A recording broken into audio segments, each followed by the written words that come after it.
देशाचे पंतप्रधान मोदी यांचे महाराष्ट्र राज्याला मोठं पाठबळ म्हणजे डबल इंजिन सरकार. मुख्यमंत्री शिंदे. देशाचे पंतप्रधान मोदी यांचे महाराष्ट्र राज्याला मोठं पाठबळ दिलं आहे. हे पाठबळ म्हणजे महाराष्ट्रात डबल इंजिन सरकार आहे. डबल इंजिनचा डबल फायदा जनतेला होत आहे. महाराष्ट्रात $1 ट्रिलियन इकॉनॉमी अचीव करणार आहोत. महाराष्ट्रातून 45 अधिक जागा आणि देशात 400 पार आकडा पार करण्यासाठी महाराष्ट्र कमी पडणार नाही, असे मुख्यमंत्री एकनाथ शिंदे यांनी रविवारी डोंबिवलीत सांगितले. मुख्यमंत्री एकनाथ शिंदे, राज्य उत्पादन शुल्क मंत्री तथा पालकमंत्री शंभूराज देसाई, सार्वजनिक बांधकाम मंत्री रवींद्र चव्हाण, खासदार डॉ. श्रीकांत शिंदे यांच्यासह अन्य मान्यवरांच्या प्रमुख उपस्थितीत रविवार 3 मार्च रोजी प्रीमियर मैदान, कल्याण, शिळफाटा रोड, कोळे कल्याण या ठिकाण शासन आपल्या दारी या कार्यक्रमाबरोबर डोंबिवलीमध्ये सुतिका गृह चे भूमिपूजन, फिश मार्केट डोंबिवलीचे ऑनलाईन भूमिपूजन, आयरेगाव डोंबिवली येथील महाराष्ट्र भूषण नानासाहेब धर्माधिकारी सभागृहाचे ऑनलाईन भूमिपूजन तसेच शास्त्रीनगर रुग्णालयातील शवविच्छेदन केंद्र, नवजात शिशु अतिदक्षता विभागचे ऑनलाईन लोकार्पण आणि डोंबिवली सुनील नगर येथील अभ्यासिकेचे ऑनलाईन उद्घाटन व लोकार्पण हे कार्यक्रम देखील मुख्यमंत्री एकनाथजी शिंदे यांच्या हस्ते करण्यात आले.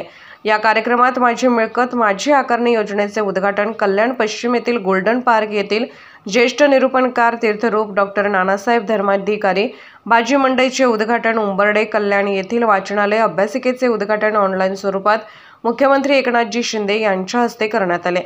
यावेळी मुख्यमंत्री शिंदे म्हणाले, केंद्र व राज्य सरकार असे हे डबल इंजिन सरकारला जनतेच्या आरोग्याची काळजी असल्याने सरकारने आरोग्य सेवेवर भर दिला आहे. केंद्र सरकारच्या आयुष्यमान भारत योजनेचा लाभ देशवासियांना होत आहे. स्टार्टअप, स्किल डेव्हलपमेंट या माध्यमातून तरुणांना रोजगार आणि स्वयंरोजगार मिळवून देत आहे. आज आपण पाहतोय बजेटमध्ये सर्वसमावेश असे प्रतिबिंब उमटले आहे. सर्व घटकांना न्याय मिळत आहे हे सर्वसामान्यांचे सरकार म्हणतोय आणि म्हणूनच सर्वसामान्यांना याचा फायदा झाला पाहिजे. सरकार मोठ्या प्रमाणावर आरोग्यावर काम करत आहे. 4 कोटी महिलांची आरोग्य तपासणी केली. केंद्र सरकारच्या आयुष्यमान भारत योजनेचाही लाभ मिळतोय. राज्य व केंद्र सरकार मिळून विकास कामे, परदेशी गुंतवणूक, आपल्या देशात परकीय गुंतवणूक वाढत आहे असल्याचेही मुख्यमंत्री शिंदे यांनी सांगितले. सार्वजनिक बांधकाम मंत्री रवींद्र चव्हाण, पालिका आयुक्त यांना माहीत आहे की देवेंद्र फडणवीस हे मुख्यमंत्री असताना पालिकेच्या रुग्णालयात डॉक्टर्स, कर्मचारी यांची मंजुरी घेतली होती. आता जाहिरात काढली जाते, मात्र त्यात डॉक्टर्स उपलब्ध होत नाही. आता प्रशासकीय राजवट सुरू असून तुटपुंज्या पगारावर डॉक्टर काम कसे करतील? मला खात्री आहे की आरोग्य सेवा चांगली असावी म्हणून चांगल्या पगारावर तज्ज्ञ डॉक्टर नेमावेत याची पालिकेने बजेटमध्ये तरतूद केली पाहिजे. स्थानिक नागरिक बाळा म्हात्रे यांच्यासह नागरिकांनी फिश मार्केट होणार असल्याने मुख्यमंत्री शिंदे यांची भेट घेऊन आभार मानले. या कार्यक्रमात माझी मिळकत माझी आकारणी योजनेचे उद्घाटन कल्याण पश्चिम येथील गोल्डन पार्क येथील ज्येष्ठ निरूपणकार तीर्थरूप डॉ. नानासाहेब धर्माधिकारी भाजी मंडईचे उद्घाटन, उंबर्डे कल्याण येथील वाचनालय व अभ्यासिकेचे उद्घाटन ऑनलाईन स्वरूपात मुख्यमंत्री एकनाथजी शिंदे यांच्या हस्ते करण्यात आले. प्रतिनिधी शंकर जाधव, डोंबिवली. इनोव्हेशन आणि इन्क्युबेशन हब केला. त्या माध्यमातून दरवर्षी 5,000 मुलं ट्रेन होणार आणि 5,000 लोकांना नोकऱ्या मिळणार. त्याच्यामधून नोकऱ्या देणारे हात देखील निर्माण होणार. हे असं आपण सगळीकडे करतो. सगळ्या पूर्ण राज्यभरामध्ये तरुणांसाठी मोठ्या प्रमाणात स्टार्टअप, स्किल डेव्हलपमेंट या माध्यमातून आपण त्यांना रोजगार आणि स्वयंरोजगार देण्याचा आपण प्रयत्न करतोय. त्यामुळे मला वाटतं आज आपण पाहतोय जे आपले छोटं बजेट झालं अंतरिम, त्या अंतरिम बजेटमध्ये देखील मोठ्या प्रमाणावर सर्वसमावेशक असं प्रतिबिंब उमटलं. या राज्यातल्या सर्व घटकांना न्याय देणारं प्रतिबिंब उमटलं. हे सर्वसामान्यांचं सरकार आहे असं आपण म्हणतो आणि म्हणूनच या राज्याचा, या सरकारचा सर्वसामान्यांना फायदा झाला पाहिजे हेच काम, हेच उद्दिष्ट आपण करतोय. रांजणोली या ठिकाणी सोयी करतोय. तिथं आपण मागच्या स्मार्ट सिटी पार्क हे सिटी पार्कचं लोकार्पण आपण केलं. स्वतंत्र बस सेवा देखील आपल्याला या ठिकाणी द्यायची आहे आणि म्हणून या ठिकाणी नवी मुंबईसह या शहराला जोडणारा रिंग रोड देखील या पूर्वी आपण जाहीर केला आहे.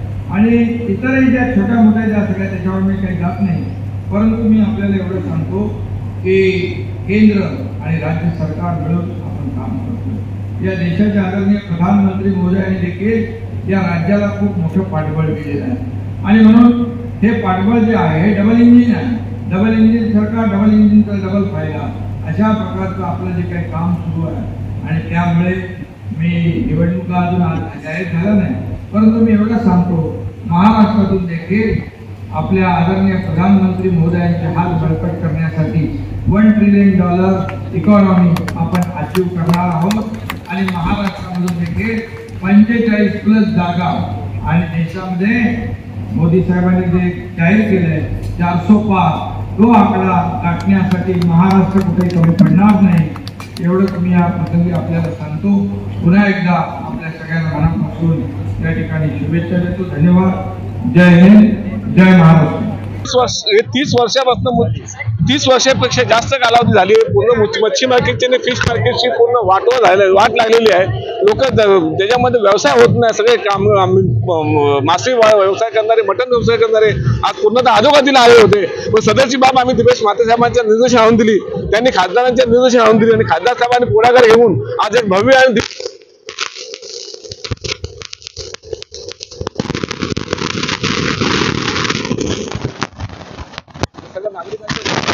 धन्यवाद देतो.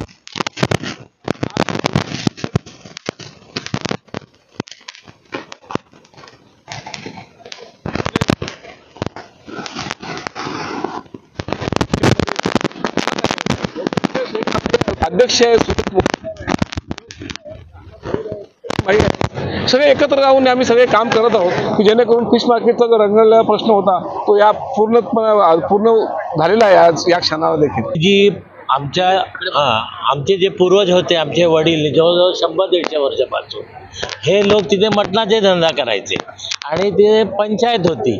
त्या दिवसापासून आम्ही मटण मार्केट किंवा मच्छी मार्केट हा आमच्यासाठी उपलब्ध करून द्या याच्यासाठी आम्ही प्रयत्न करत होतो. पण ते प्रयत्न करून आज आमचं जे श्रेय आहे ते आम्हाला मिळालं आहे, त्याचं फळ आम्हाला मिळालं आहे. त्याच्याबद्दल आम्ही मुख्यमंत्री दिपेश म्हात्रे, एकनाथ शिंदे आणि दिपेश जे नगरसेवक आहेत त्यांचे मनपूर्वक आम्ही आभार मानतो. कुठल्या मागण्या तुमच्या मुख्यमंत्र्यांकडे आहेत का तुम्ही करणार आहात अजून जे आहेत? आणि दुसरं गोष्ट, हा संपूर्ण डोंबिवलीमध्ये जवळजवळ 10 ते 20,000 मुस्लिम बांधव आहेत. त्यांच्यासाठी एक शासनाने आम्हाला जागा उपलब्ध करून दिली होती कब्रस्तान म्हणून, तर त्याची पण मागणी आम्ही करणार आहोत. त्याचप्रमाणे सुसज्ज अशी एक स्मशानभूमी हिंदूंसाठी सुद्धा आम्ही मागणार आहोत.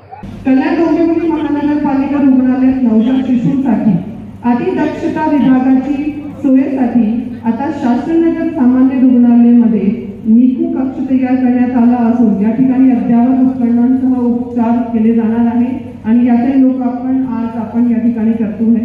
ही निकूची सगळी सोयी सुविधा माननीय खासदार महोदयांचे खासदार फंडातून करण्यात आलेली आहे. सुनील नगर डोंबिवली पूर्व येथे अभ्यासिकेसाठी 1 मजली इमारत सोयी सुविधेसह उपलब्ध करून देण्यात येत आहे. डोंबिवलीतील सर्व गरजू विद्यार्थ्यांना अभ्यासिकासाठी हक्काची जागा या माध्यमातून येथे उपलब्ध होणार आहे. आता हे सर्व उपक्रमाचा भूमिपूजन आणि लोकार्पण सोहळा मोठ्या प्रमाणात आज आपण सगळे उपस्थित असल्याने येथे होत आहे. या कार्यक्रमासाठी अत्यंत व्यस्त कार्यक्रम असतानाही सर्व मंत्री महोदय, खासदार महोदय आणि आमदार महोदय यांनी आपल्या वेळ काढून इथे उपस्थित राहिल्याबद्दल मी त्यांचा मनापूर्वक आभार मानते. पहिल्यापासूनच मोठ्या संख्येमध्ये जे आहे ते पेशंट त्या ठिकाणी वेटिंगमध्ये असतात. जेव्हा तो पेशंट जो आहे तो त्या ठिकाणी डायग्नोज होतो, त्याला प्रायमरी स्टेज असेल, सेकंडरी स्टेज असेल, त्याला तो वेळ होईपर्यंत जो आहे तो कॅन्सर जो आहे तो त्या ठिकाणी बळावतो आणि अशामध्ये योग्य वेळी जर कॅन्सरची ट्रीटमेंट केली तर त्याला आटोक्यात आणण्यासाठी जे आहे ते या ठिकाणी मदत होते. पण अशा परिस्थितीमध्ये जिथे आपला एवढा मोठा देश आहे, एवढी मोठी लोकसंख्या आहे, कॅन्सरवरती येणारा जो आहे आपल्या ताटावरती येणारा पूर्ण प्रेशर जो आहे ते पाहता मला वाटतं गेल्या 3 महिने झाले असतील ठाण्यामध्ये देखील तर मोहन भागवतींच्या हस्ते जे आहे त्या ठिकाणी कॅन्सरचं हॉस्पिटल त्या ठिकाणी त्याचं भूमिपूजन झालं, त्याचं काम देखील त्या ठिकाणी चालू झालं आणि ते 1000 बेडचं हॉस्पिटल जे आहे ते या ठिकाणी ठाण्यामध्ये शंभूराज देसाई साहेब त्या ठिकाणी उभं राहत आहे. मला वाटतं आपल्या या जिल्ह्यामध्ये जे आहे ते 1000 बेडचं आणि हे या ठिकाणी 150 बेडचं हॉस्पिटल जे आहे ते या ठिकाणी आपण उभं करतोय, जेणेकरून लोकांना आता या ठिकाणी दुसरीकडे जे आहे ते त्या ठिकाणी कॅन्सरची ट्रीटमेंट घेण्यासाठी जावं लागणार नाही. त्याचबरोबर मेटर्निटी सर्व्हिस जी आहे ही या ठिकाणी आपण लोकांना देणार आहोत आणि याच्यामध्ये महात्मा फुले योजना असेल, झिरो कॅश काउंटर असेल, वेगवेगळ्या केंद्राच्या योजना असेल, या सगळ्यांमध्ये जे आहे ते आपण पेशंट्सला त्या ठिकाणी बसवतोय, जेणेकरून त्यांना काही पेशंट्सला फ्री ऑफ चार्ज ट्रीटमेंट असेल, काही पेशंटला ज्याच्या स्कीम्स मध्ये बसतात त्या स्कीम्स मध्ये बसून जे आहे हे पेशंट्सला या ठिकाणी जे आहे हे ट्रीटमेंट या ठिकाणी दिलं जाईल.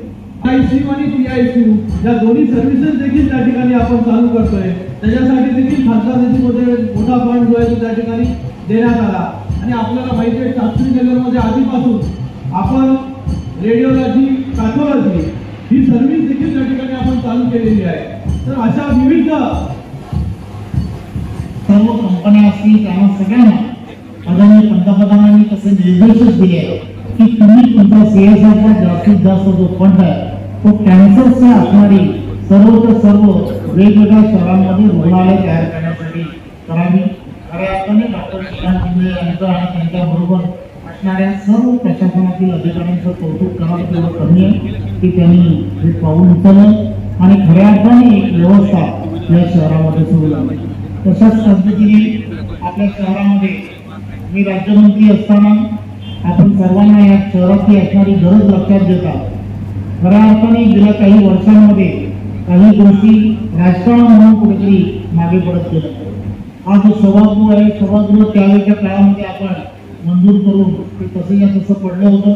माझं आदरणीय मुख्यमंत्र्यांना एवढंच त्या व्यासपीठावर विनंती आहे की आपल्याला या हॉस्पिटलसाठी लागणारा जो डॉक्टर आहे, सिव्हिल सर्जन ज्याला म्हणतात, सिव्हिल सर्जन देणे हे अत्यंत गरजेचं आहे. सिव्हिल सर्जन दिल्यानंतर हे जे सभागृह आहे हे 24/7 हे चालू राहील आणि त्याची जबाबदारी आपण आयुक्तांकडे टाकली पाहिजे.